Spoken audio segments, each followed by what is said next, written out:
Hey everyone, this is Pastor Matt. Welcome back to the Grace Life Podcast. I'm here with Josh Bird, and we're walking through Jesus' final week, otherwise known as Holy Week. Today is Friday, and we're covering the events of Jesus on the day of his crucifixion. If you missed any of the previous episodes, you're going to want to pause this one and head over to thegracelifechurch.org or Spotify, Apple Podcasts, or YouTube and check out the episodes from this week, where Josh and I cover the events occurring on Palm Sunday through Thursday of Holy Week. Most of us look forward to Friday. The weekend is coming, and it is a day of celebration. But on this Friday, 2,000 or so years ago, Jesus died for the sins of the world. It's a dark day. It's a violent day. And it's a day that changed the world. The wrath of God was satisfied. Here's the plan for our conversation today. We're going to cover the events in the Garden of Gethsemane, the betrayal and arrest of Jesus, and his trial and sentence to death. We won't actually get to Jesus on the cross today because we're going to cover those events tonight at our Good Friday service. Grace Life make plans to be there tonight. And if you're listening to this podcast after Good Friday, you can check out our website, thegracelifechurch.org, and you can find our Good Friday service and the audio for that sermon there. Josh, a few of the days of Holy Week have been given very specific names. Today is often referred to as Good Friday. Can you explain why it's given the name Good Friday?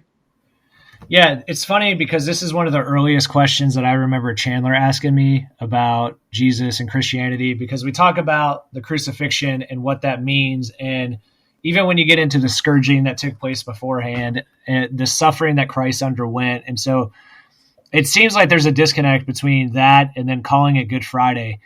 But I think the reason that it's called Good Friday is because this is the day that our atonement happens. Jesus takes our punishment on the cross for our sins so that we can be made right with God. And then we all know, again, because we have the benefit of hindsight, that the tomb is empty and that Jesus is reigning and living right now. So for anybody, for the millennials and older, we would look forward to, at least I did, the Sunday newspaper, because in it, there's a whole section of comics. Josh, did you read the comic section growing up? On occasion, yes. So I would go to sports and then I would go to comics. Everything else didn't matter. I guess we may have to explain what a newspaper is. I don't know. It was like social media in print. There's gossip columns, all sorts of things. But there's this one comic strip that I've held on to for a long time because I think it just helps explain exactly what you just said. It's from the comic strip called BC. And in one of their comics, they address this very topic of Good Friday. There's two different characters. One of them says, "I hate the term Good Friday." The other character says, "Why?" The first character says, "My Lord was hanged on a tree that day." The second character responds, "If you're going to be hanged on that day and he volunteered to take your place, how would you feel?" First character just says, "Good." Then the second character walks away and says, "Have a nice day." And I think that just reiterates what you just said, that what we call this day good, despite its dark and violent nature, it is the day Jesus atoned for our sins, and something we should be eternally thankful for. Which leads me to one of the most asked questions I receive every year. I've already been asked this question. Explain to us as best you can how Jesus could have died on Friday and then rose again on Sunday, and it still count as 3 days. So I cannot pretend to be an expert on this on any stretch. So take what I say with that caveat, because I have read theories that he did not in fact die on Friday, that he may have died on a Wednesday or a Thursday or something like that. What I would say to that is it doesn't matter when he died, it just matters that he rose again, right? That's the important part. But we have to recognize that the Jewish calendar and how they counted days is not exactly the same as we count days. And for example, he would have died Friday morning, which is one day. The next day would have been that Friday night, which is the second day. And then the third day would have been that next Saturday night going into Sunday morning. So my understanding is that they had a different way of calculating days. And so we have to recognize that we use more of a solar calendar. They use more of a lunar calendar. And so there's just a different way of how they calculate days. So we have to, when we have this conversation, we really have to just remove our understanding of our calendar and get it out of the picture. Because it's so different than the Jewish calendar. But like you said, ultimately, it doesn't matter. Jesus died and he rose again. That is what matters. So I get the question, and I think a lot of times it's sincere, but then there's some people that are very dogmatic about it. And I'm like, okay, if he died on Wednesday, if I find that out in heaven, I'm not going to be mad. I'm just going to be thankful he died for me. That's where it should be, where we should land. And I'm thankful that he rose again 3 days later, however that 3 days came about, but it was 3 days. So if we look to this timeline, it picks right back up where Jesus was in the garden last night. They had just left the Last Supper. They are at the Mount of Olives. Jesus has a conversation with them. He tells Peter, "You're going to deny me 3 times." And they leave the upper room and they head over to a place that they went to very often, the Garden of Gethsemane. This is a place that I think Jesus, and even the book that we're following through, references. This is a place Jesus and his disciples went to often. And in John 18:2, it says, "Now Judas, who betrayed him, also knew the place, for Jesus often met there with his disciples." So this is a place Jesus was a lot. I imagine it's beautiful. I imagine it might be a little cooler because it is a garden, and Judas knew they would be there. So Jesus takes his disciples there, and he's on his way to the cross. He's not running away. He's not avoiding it. Jesus is confronting death because he knows that this is the will of his Father. It is here that we see the agony of Jesus and the apathy of the disciples. Let me read Mark 14:32 through 42. "And they went to a place called Gethsemane, and he said to his disciples, 'Sit here while I pray.' And he took with him Peter and James and John and began to be greatly distressed and troubled. And he said to them, 'My soul is very sorrowful, even to death. Remain here and watch.' And going a little farther, he fell on the ground and prayed that, if it were possible, the hour might pass from him. And he said, 'Abba, Father, all things are possible for you. Remove this cup from me. Yet not what I will, but what you will.' And he came and found them sleeping. And he said to Peter, 'Simon, are you asleep? Could you not watch 1 hour? Watch and pray, that you may not enter into temptation. The spirit indeed is willing, but the flesh is weak.' And again he went away and prayed, saying the same words. And again he came and found them sleeping, for their eyes were very heavy. And they did not know what to answer him. And he came the third time and said to them, 'Are you still sleeping and taking your rest? It is enough. The hour has come. The Son of Man is betrayed into the hands of sinners. Rise, let us be going. See, my betrayer is at hand.'" Let's start with, I think, an interesting anecdote to this story. Is there any significance to Jesus' presence in the garden compared to Adam and Eve in the garden? Yeah, I think there is. If you go to Genesis 3 in the garden where Adam and Eve fall, right? You see where they betray God. So God lays down the rule of, there's only one law originally in the garden. Don't eat from this tree. Anything else is fair game, right? There's no other rules or regulations or laws or anything like that. Then they ultimately betray God because they take the fruit. And that's where the fall happens, where human nature from then on is corrupted, right? Where we are prone to sin and we prefer sin over what we would prefer the ways of God. And so you see that fall in the garden. I think it's really interesting that we come back and we see another garden. And this is when Jesus is about to be betrayed by Judas, but it's also where the atonement begins, right? Because we're going to see he goes through the false trials, he goes through all these different things, and this is where it happens, where the atonement being made to cure us of our sin is being made in a garden, starts in a garden, the same way that our fall started in a garden. I really love how even we see this in the book of Revelation, how there's usually a garden close by. And here in this one, though, it is directly connected to agony. Jesus is fully aware of what's about to take place. He is asking Peter, James, and John, his closest confidants, to come spend time with him in prayer. But they are asleep. Why is Jesus maybe frustrated with their sleeping while he's praying? Yeah, and I think it's because Jesus fully recognizes what's about to happen and the importance of it. And I think Jesus brought them there because we have to remember that they were followers of him. They had a very close relationship for him. And he's asking, hey, can you pray with me? Can you be there for me in this time? Because he understands the significance of what's about to happen. And so that's why when he comes back, he says, you couldn't even watch an hour. The most significant event in human history is about to happen. And here you guys are taking a nap. Jesus walks back and he's like, guys, what are we doing here? Come on. Have I not taught you anything? We're here to pray.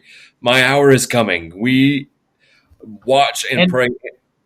And not only that, but we talked about it yesterday where he told them, one of you guys is going to betray me tonight. One of you guys is about to betray me. So keep on watch. And so they know he's about to be betrayed. And here they are falling asleep on the job. It's so interesting. And again, we briefly touched on this yesterday. They just, I don't think, are aware of the significance of the moment. And we do have this end of the spectrum to see what is taking place, that the weight of the sins of the world are about to be placed on Jesus. And he knows this. And then he encourages his disciples, hey, watch and pray, which is encouragement for us as well, as we are confronting sin in our own lives, to be on the lookout and to pray, to spend time in prayer. As Jesus is praying, and at some point there's so much agony that we see as if drops of blood are pouring out of him. What is the significance of of the prayer that Jesus is praying when he says, let this cup pass from me? Is Jesus having second thoughts? Is he trying to get out of dying for the sins of the world? What is Jesus referring to there? I think it shows really a twofold thing. One, I think that it's not second thoughts about dying. This has been his entire ministry. He's been saying, I have come, I'm going to be turned over. Like he references going to the cross several different times, even back when, and they'll accuse him of this later on when he says, oh, you said you would tear down the temple and build it back up in 3 days. He wasn't talking about the physical Jerusalem temple. He was talking about his body. So he knew this is where it was coming. But I think he fully understands what is about to happen in terms of that God's righteous anger against sin and the punishment that sin bears is going to be placed upon him. Because in 2 Corinthians 5:21, it says, for our sake he made him to be sin who knew no sin, so that in him we might become the righteousness of God. So Christ, who had no sin, is about to bear the brunt of the punishment of sin. And I think it's really important for us to recognize the severity of that, because oftentimes I think we forget that our white lies, we don't take them as a big deal, but compared to a holy, perfect God, it warrants eternal punishment and separation from God. But that punishment is about to be placed on Christ. So I think he recognizes that. I think he understands it. Because I would say two movies have had an impact on the way that I see the world. And one of them was Saving Private Ryan, and the other was The Passion of the Christ. Because especially if you look up what Roman crucifixion was, and if you look up what the scourging that he would have taken place before that, it's pretty historically accurate. And so I think when we recognize that when he got hit with those whips, when those nails went through his hands, that was us. Like, that was meant for us, and we would rightfully deserve that because of our sin, but he's willingly taken that upon himself. So I think he recognizes the severity of what's about to happen to him. But I also think, too, it's a signifier that this is the only way to God. This is the only way that we can have redemption with God is through Christ, because if you could be a Buddhist, if you could be a Muslim, if you could be a Jew, if you could be a Hindu, if there was any other way to be made right with God, then the crucifixion shouldn't have happened. If there was any other path, this shouldn't have happened. And so I think the significance of that is also this, that Christ is the only way to be made right with God. I think of my own life and my own sins. And I'm like, the thought of all of that just being placed on Jesus for me, and how thankful I am. And then to think, not just my sins, your sins, the sins of the whole world placed on him. I mean, no wonder he is in agony. He didn't deserve this death. He did nothing wrong. And he is going to be what Galatians 3:13 tells us, he's going to be cursed. Galatians 3:13 says, Christ redeemed us from the curse of the law by becoming a curse for us. As it is written, cursed is everyone who is hanged on a tree. Like, this is far more impactful and glorious than we talk about. Like,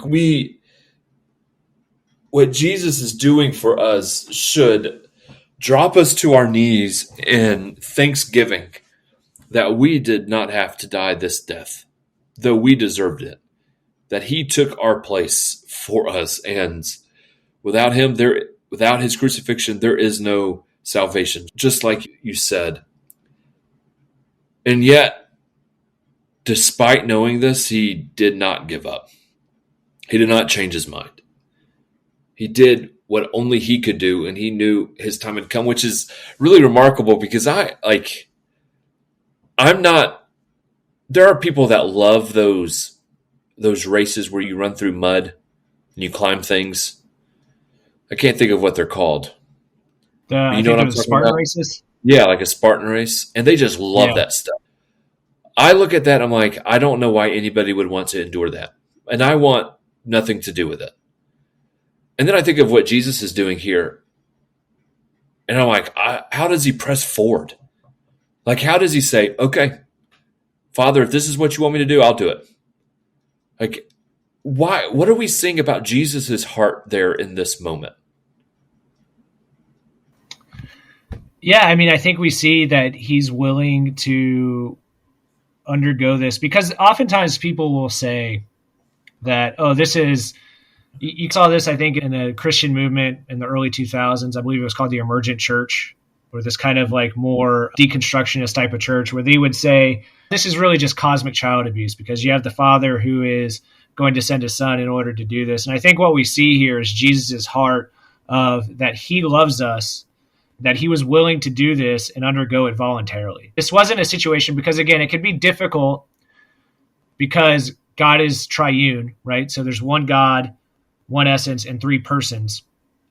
And so it could be difficult to rationalize this, but this wasn't a situation where the Father forced the Son to do this.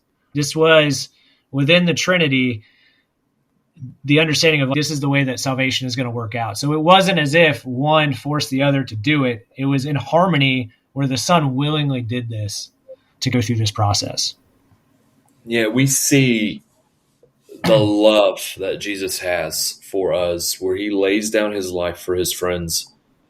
It's the only way you can describe why he would do this, is because he loved us. And we didn't deserve to be loved. Like, we were his enemies in our sin, born in sin. We were living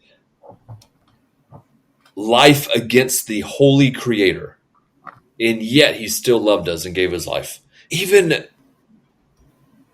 in the people that put him to death, it's just remarkable to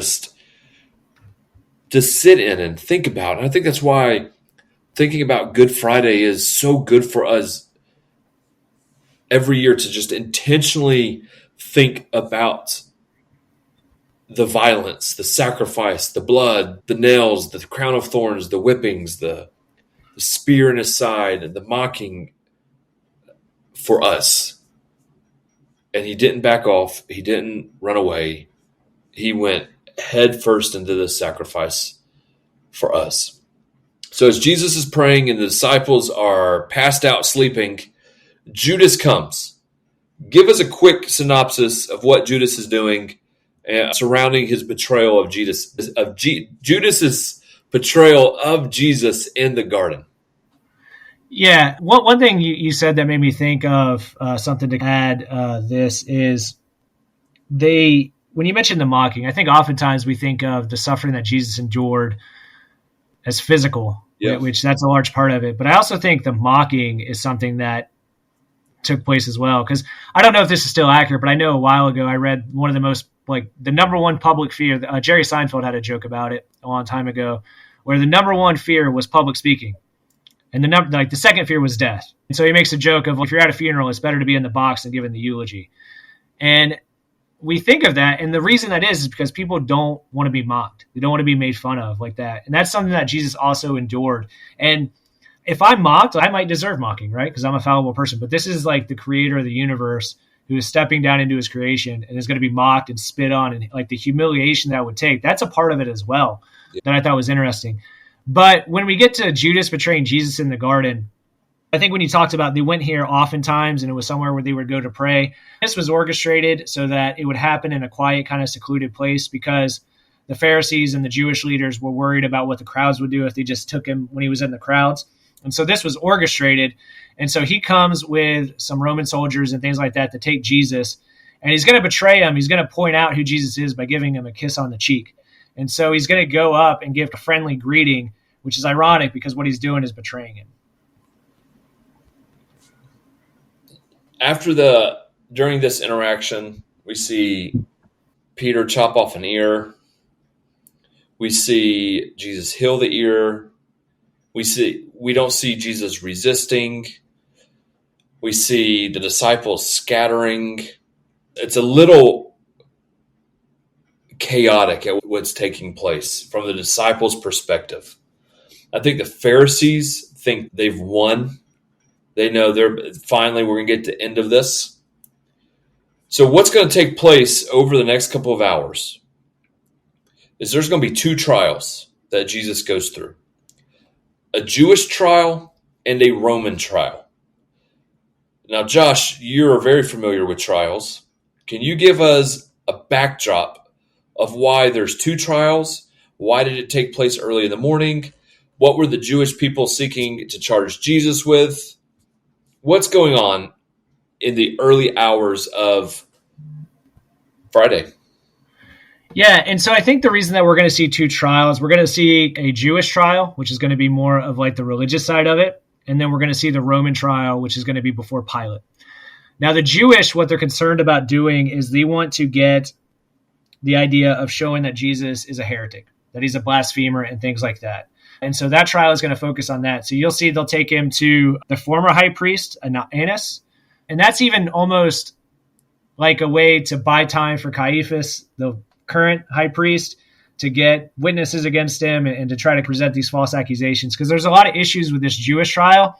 It seems like they were violating their own rules. So it wasn't exactly a fair trial, because normally they would never have a trial this late at night or this early in the morning, depending on when exactly it occurred. But you're also going to have the Roman trial. And the Roman trial, what they're going to do is they're going to focus more on trying to say that he's inciting a rebellion or that he's going around saying he's a king, things that the Romans are going to care about, because the Romans aren't going to care about, okay, you guys say this guy's a blasphemer, why do I care? That's y'all's issue. But they have to go to the Roman trial because they want him crucified, and the only ones that could sentence him to death were the Romans. And what's really interesting is neither of these parties have a legitimate leg to stand on when it comes to this trial for Jesus. Obviously, Pilate's going to realize he hasn't done anything wrong. But Pilate's more interested in keeping peace than he is about doing what's right, which we'll see here in a little bit. But yet, God and his divine sovereignty uses Pilate as a part of this story. There's a lot that takes place in these trials. They're really working hard to make this seem like above board, but it's devious. Like, they're acting what they would say, if anybody else did this, they would call this evil, what they are doing. Here's what happens once daylight has come on between Jesus and the council in Mark 14. Verse 53 says, "And they led Jesus to the high priest, and all the chief priests and the elders and the scribes came together. Peter had followed him at a distance right into the courtyard of the high priest, and he was sitting with the guards and warming himself at the fire. Now the chief priests and the whole council were seeking testimony against Jesus to put him to death, but they found none. For many bore false witness against him, but their testimony did not agree. And some stood up and bore false witness against him, saying, 'We heard him say, I will destroy this temple, that it is made with hands, and in 3 days I will build another, not made with hands.' Yet even about this their testimony did not agree. And the high priest stood up in the midst and asked Jesus, 'Have you no answer to make? What is it that these men testify against you?' But he remained silent and made no answer. Again the high priest asked him, 'Are you the Christ, the Son of the Blessed?' And Jesus said, 'I am, and you will see the Son of Man seated at the right hand of the power and coming with the clouds of heaven.' And the high priest tore his garments and said, 'What further witness do we need? You have heard his blasphemy. What is your decision?' And they all condemned him as deserving death. And some began to spit on him and to cover his face and to strike him, saying to him, 'Prophesy.' And the guards received him with blows." It seems as the night goes into day that the Pharisees' evidence, their trial, it's falling apart. But then a specific question is asked. Are you the Christ, the Son of the Blessed? Which is referring to the Father. Why are these verses, not only the question by the high priest to Jesus, but Jesus' response to the question, why are these verses significant? So there's a lot of different theories on what specific blasphemy he was being accused of. And when you get to verse 62, where he says, "I am, and you will see the Son of Man seated at the right hand of power and coming with the clouds of heaven," there's imagery that he's evoking there of 1 Daniel 7:13 and Psalm 110, which says that you will see the Son of Man seated at the right hand of power and coming on the clouds of heaven. And so there's a lot of different theories about what specific blasphemy that he was offering from their perspective. So it could have been the claim to be the Messiah, the claim to be the Son of the God, the comment that he supposedly made about the temple, his use of the divine name when he replied, "I am," or his claim to sit at God's right hand. And what the book takes is that the final suggestion that he's claiming to sit at the right hand appears to be most likely, because when he says at the right hand, that's a ruling seat, right? That is a seat of power and authority. And so when he says that, that's likely the blasphemy that they're taking from his statement. And up until this point, they didn't have a clear eyewitness testimony, and that's very significant to a Jewish trial. Can you talk about that a little bit? Yeah, so the Jewish trials, you had to have at least 2 eyewitnesses in order to adequately testify to something or credibly testify to something. So, for example, I forget the actual verse, but Jesus makes reference to this with his miracles. He says, "I testify to it, and then what I'm doing also testifies to it." You see the power of God working through him. That's a testimony and a sign that he's the Messiah, that he's the Son of God, that he has the authority to do what he's doing. And so that's really what we're getting at is even under their view or their trials, one of the things that they didn't have was they didn't have enough witnesses to actually testify against him of what they were accusing him of. Now, he wasn't guilty of it, but even if he would have been, it still would have been an invalid trial. Jesus' response, where he says, "I am, and you will see the Son of Man seated at the right hand of power and coming with the clouds of heaven."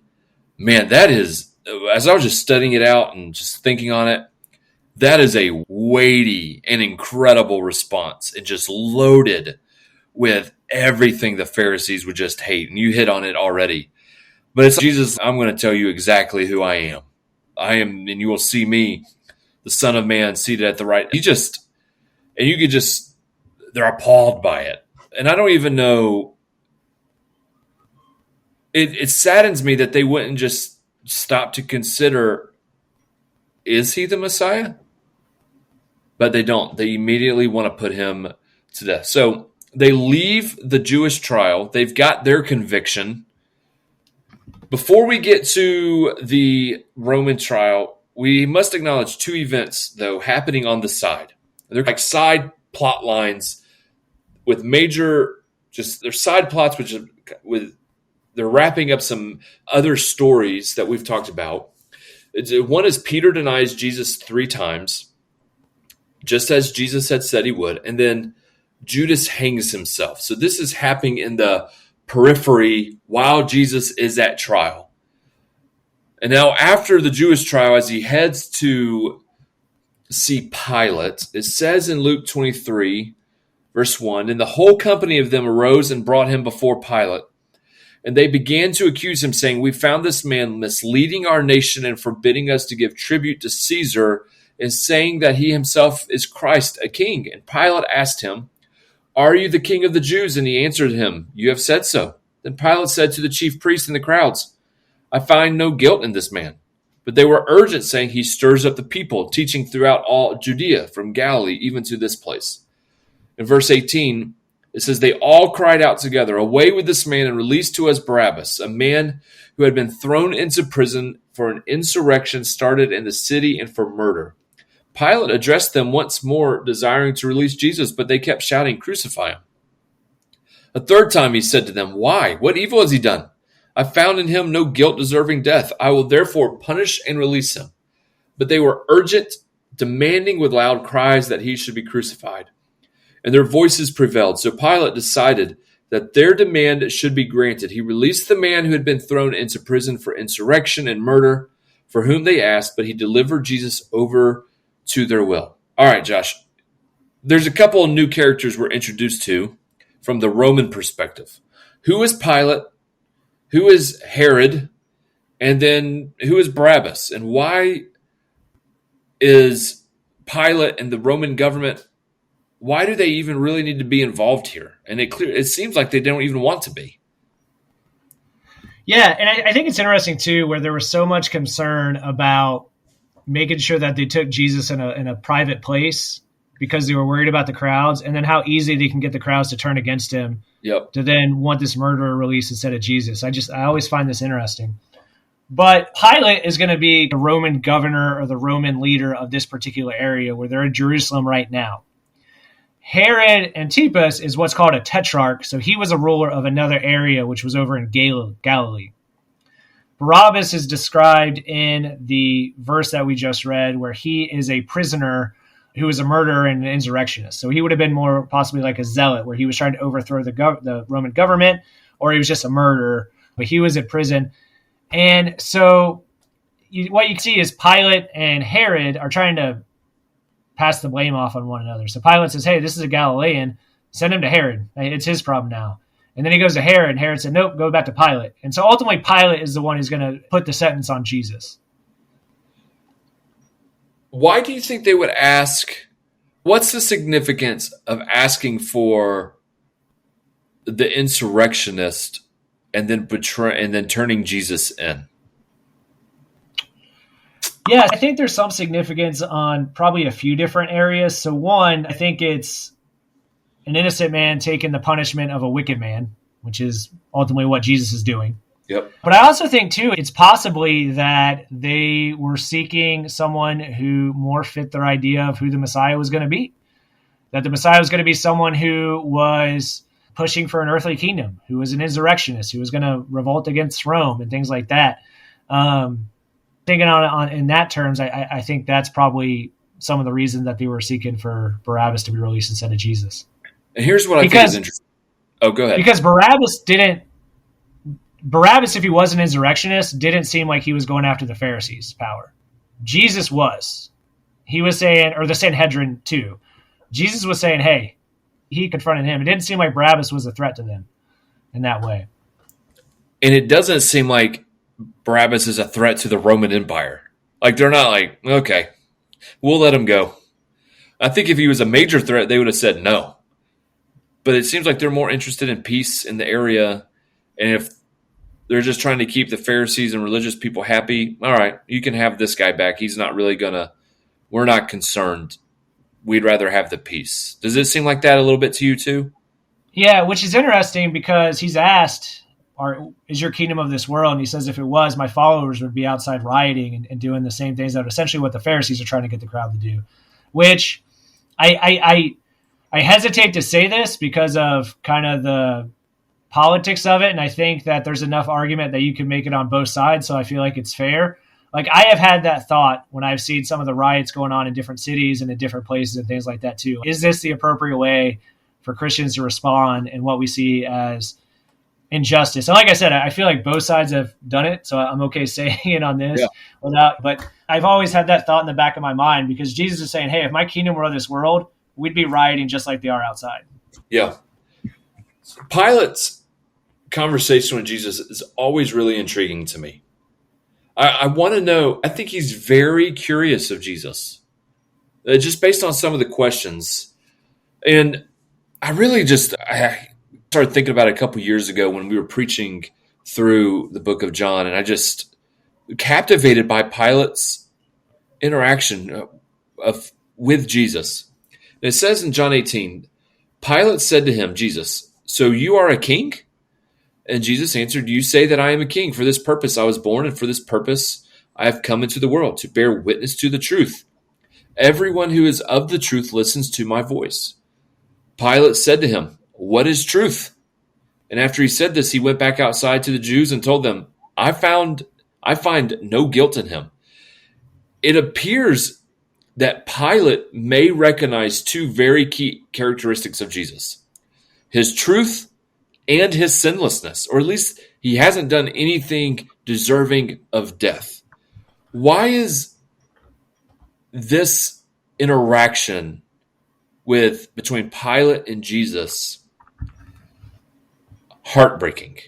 We see a lot, right? He finds him sinless, he finds him not guilty, and then he's going to sentence him anyway just for pragmatism. So that's an issue. And then he's asking, what is truth? And he's literally staring truth in the face because Jesus is the way, the truth, and the life. And he just completely ignores him or can't see him. And I think, too, like even in our age where we try to take things that are objective, like gender, for example, and say, no, it's subjective, right? It could be anything. It could be a spectrum. It could be whatever you want it to be. Or like a cringe saying that always makes my blood boil a little bit, live your truth. Yeah. Like truth is not subjective. Like truth is objective. There is objective truth in the world. And that is ultimately found in Christ and what God says, right? God created the universe. He created truth. So what he says essentially goes. We're not going to be able to get into the events of the crucifixion. Eventually, Pilate washes his hands and says, I'm not responsible for what happens to Jesus. He's trying to covering his own tracks. And they don't say, let his blood be on our hands and our children's hands, which is just very regrettable from the Jewish people's perspective. Pilate sentences Jesus to the crucifixion, and he's flogged and whipped and mocked and all of that. But the story of Pilate doesn't end at the trial. He makes another appearance after Jesus' death. In Matthew 27, verse 62, it says, the next day, that is, after the day of preparation, the chief priests and the Pharisees gathered before Pilate and said, Sir, we remember how that impostor said while he was still alive, after 3 days I will rise. Therefore, order the tomb to be made secure until the third day, lest his disciples go and steal him away and tell the people, he has risen from the dead, and the last fraud will be worse than the first. Pilate said to them, you have a guard of soldiers. Go, make it as secure as you can. So they went and made the tomb secure by sealing the stone and setting a guard. All right, now on this side of Resurrection Sunday, these verses are hilarious. Go and make it as secure as you can. And they did, and Jesus said, not secure enough. I'm still going to conquer death. But what is happening here? What is the significance of the interaction between the Pharisees, the Pilates, and their concern about what will happen now that Jesus is dead? Yeah, I think it goes back to show the planning of God, that he will take things and make it to where what actually happened is more believable. Let me explain it this way. So the Pharisees are coming to say his followers are going to steal his body and say he rose again because he made these prior statements. So then they say, secure it, put a giant stone in front of it that can't be moved by people, right? And then put guards in front of it. And that God is essentially defeating that argument before it can even happen, because had it not been guarded, then there might be people believing, oh, they stole his body and they lied about it and things like that. But here you can't believe that because they specifically put guards in front of it and put this stone that you couldn't roll away. And then sure enough, Jesus comes out. The phrase, go and make it as secure as you can, really shows how little power the most powerful of men have. They cannot conquer death. Only Jesus can. Josh, it's really been a pleasure to sit down with you and walk through the final week of Jesus. I've really enjoyed it. It's just been good for my own heart as I've just prepared to have this conversation. But I want to ask you this question. What are some of your takeaways as you've studied and we've had these conversations on the podcast? What have been some of your takeaways from the final week of Jesus? Yeah, I think that it's really been good to sit down and study this in an orderly way because, one, recognizing the importance of it and how it is like such a large chunk of the Gospels this 1 week in the life or the earthly life of Jesus has been really good. And then to see, because I think sometimes when we read scriptures, it goes so fast, where it goes from this event to this event that it can almost seem disconnected. And I think sitting down to focus on chronologically what was happening has been really good to see it as one complete story, as opposed to like disconnected fragments of, oh, here's a parable. But to see what Jesus is doing as we're guided along this week. And then ultimately the sovereignty of God, to see, we talked about it on the triumphal entry, the donkey, right? I think it was on the first day we did this, like the sovereignty that was there, the fulfillment of that prophecy. We just see so many fulfillment of prophecies that couldn't have taken place but by the sovereignty of God to highlight who Jesus was and what was going to happen. I want to say thank you also to William Cook III, if he ever happens to listen to this, for writing this book. And if you didn't get a chance to get it and read through it, it's a great book. It's just easy to read. It was helpful for our conversation. But it also reminded me that this is not Jesus' final week. From an earthly perspective, death is final. Jesus' death was not. And because Jesus' death was conquered and he rose again, our death is also not the end. For those who are in Christ, we, in our moment of death, will be ushered into the presence of the one who died for us. And for that, I am thankful. Josh, once again, thank you for being on here, spending time with you. It's been good. I want to close out today by reading the words of the famous hymn written by Isaac Watts in 1707. As we prepare for our Good Friday service tonight, and we'll talk about the events of Jesus, and this coming Sunday, we'll celebrate his resurrection. But let me close with these words that I think summarize really the entire week. When I survey the wondrous cross on which the Prince of Glory died, my richest gain I count but loss, and pour contempt on all my pride. Forbid it, Lord, that I should boast, save in the death of Christ my God. All the vain things that charm me most, I sacrificed them through his blood. See, from his head, his hands, his feet, sorrow and love flow mingled down. Did e'er such love and sorrow meet, or thorns compose so rich a crown? Were the whole realm of nature mine, that were a present far too small. Love so amazing, so divine, demands my soul, my life, my all. We began this week with an invitation to find your all in who Jesus is. And I pray that this podcast that Josh and I have recorded has been an encouragement to you.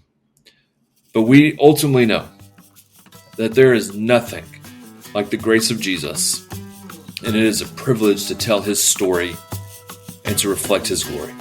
Thanks, Grace Life, for listening, and we look forward to celebrating with you on Easter Sunday. God bless.